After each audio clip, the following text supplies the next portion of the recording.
but found that brands in the US peak or ubiquitize, keep meaning to retrain myself, at $3 to $4 billion. They go higher, but then they come back down. Ask Michael Kors, ask Gap, Mm-hmm. ask Mm-hmm. Coach, ask like Ralph Lauren. All these businesses went too high and came back down.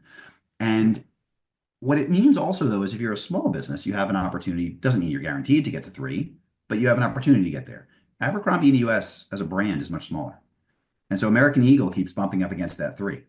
And I think the reason I say this is I think what we need to do is I think we need to remember, I think we conflate too easily revenue growth rates and revenue dollars. And I think you look at a business like Abercrombie that has a tremendous growth rate, right? Birkenstock company I very much love. I think they're doing a beautiful job, is putting up 20% revenue growth. It's just a smaller business. So they have a lot of room, but you're able Mm. to grow revenues at a much greater percent because you're a much smaller business. Yeah, American that's a great Eagle point. keeps hitting that three.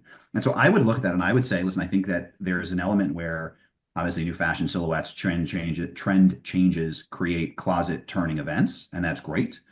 But brand resonance at the end of the day, that second grade rule, it's a very hard rule to shake.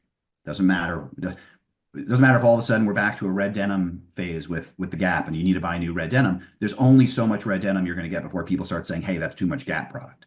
And the same thing, I think, with American Eagle. I think keep that in mind for Abercrombie and Fish. Now, to be clear, this is North America and US. This is not international, and it's Mm-hmm. not a different brand. So the way Mm-hmm. to do it is, well, you have Abercrombie and Hollister. You have American Eagle and Aerie.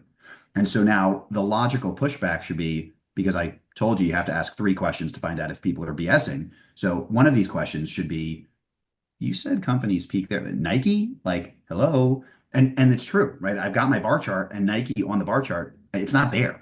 And in my footnotes, I say I can't put Nike on the bar chart because you won't be able to see any of the other, like it'll just squash the whole thing.